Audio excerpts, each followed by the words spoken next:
ओम श्री राधा कृष्णाभ्यं नमः। श्रीमद्भागवत महापुराण प्रथम खंड। ओम नारायणं नमस्कृत्यं नरं चैव नरोत्तमं देवी सरस्वती व्यासं ततो जयो मुदीरयेत्। मूकं करोति वाचालं पङ्गुलङ्घयते गिरि यत्कृपातमहं वन्दे परमानन्दमाधवम्। ओम नमो भगवते वासुदेवाय। ओम श्री परमात्मने नमः।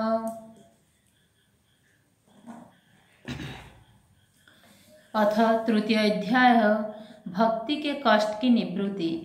नारद जी कहते हैं, अब मैं भक्ति, ज्ञान और वैराग्य को स्थापित करने के लिए प्रयत्न पूर्वक श्री सुखदेव जी के कहे हुए भागवत शास्त्र की कथा द्वारा उज्ज्वल ज्ञान यज्ञ करूंगा।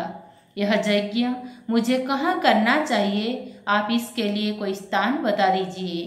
आप लोग वेद के पारंगमी है, इसीलिए मुझे इस सुख शास्त्र की महिमा सुनाइए।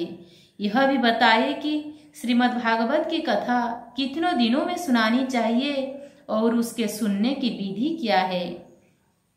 सनकादि बोले, नारद जी आप बड़े विनीत और विवेकी है। सुनिए, हम आपको ये सब बातें बताते हैं।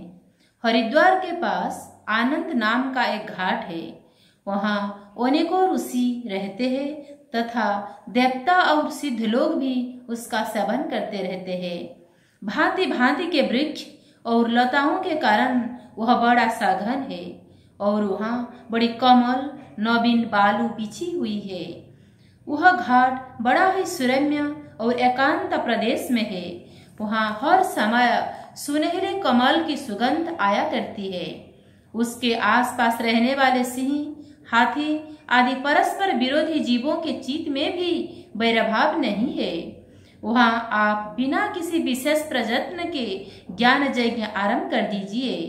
उस स्थान पर कथा में अपूर्व रस का उदय होगा।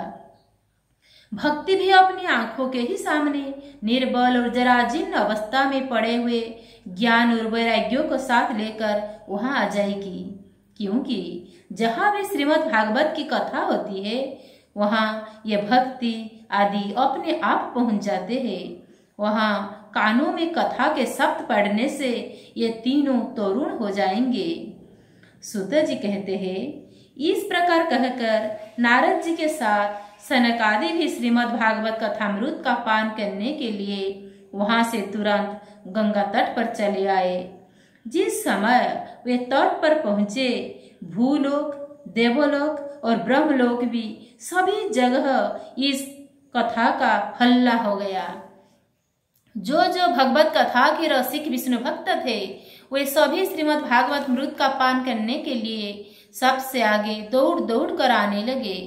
भृगु, वशिष्ठ, च्यवन, गौतम, मेघातिथि, देवल, देवरात, परशुराम, विश्वामित्र, साकल, मार्कंडेय, दत्तात्रेय, पिपलाद, जोगेश्वर, व्यास और पराशर, छायासुख, जाजली और जन्हू आदि सभी प्रधान प्रधान मुनिगण अपने अपने पुत्र, शिष्य और स्त्रियों समेत बड़े प्रेम से वहां आए। इनके सिवा वेद वेदांत, मंत्र तंत्र, 17 पुराण और 6 शास्त्र भी मूर्तिमान होकर वहां उपस्थित हुए। गंगा आदि नदियां, पुष्कर आदि सरोवर, कुरुक्षेत्र आदि समस्त क्षेत्र, सारी दिशाएं, दंडक आदि वन, हिमालय आदि पर्वत तथा देव, गंधर्व और दानव आदि सभी कथा सुनने चले आए। जो लोग अपने गौरव के कारण नहीं आए, महर्षि भृगु उन्हें समझा बुझा कर ले आए। तब कथा सुनाने के लिए दीक्षित होकर श्री कृष्ण परायण सनकादि नारद जी के दिए हुए श्रेष्ठ आसन पर विराजमान हुए। उस समय सभी श्रोताओं ने उनकी वंदना की। श्रोताओं में वैष्णव, विरक्त, सन्यासी और ब्रह्मचारी लोग आगे बैठे और उन सब के आगे नारद जी विराजमान हुए। एक और ऋषिगण, एक और देवता, एक और वेद और उपनिषद आदि तथा एक और तीर्थ बैठे और दूसरी ओर स्त्रियां बैठी। उस समय सब और जय जयकार, नमस्कार और शंखों का शब्द होने लगा और अबीर, गुलाल, खिल एवं फूलों की खूब वर्षा होने लगी।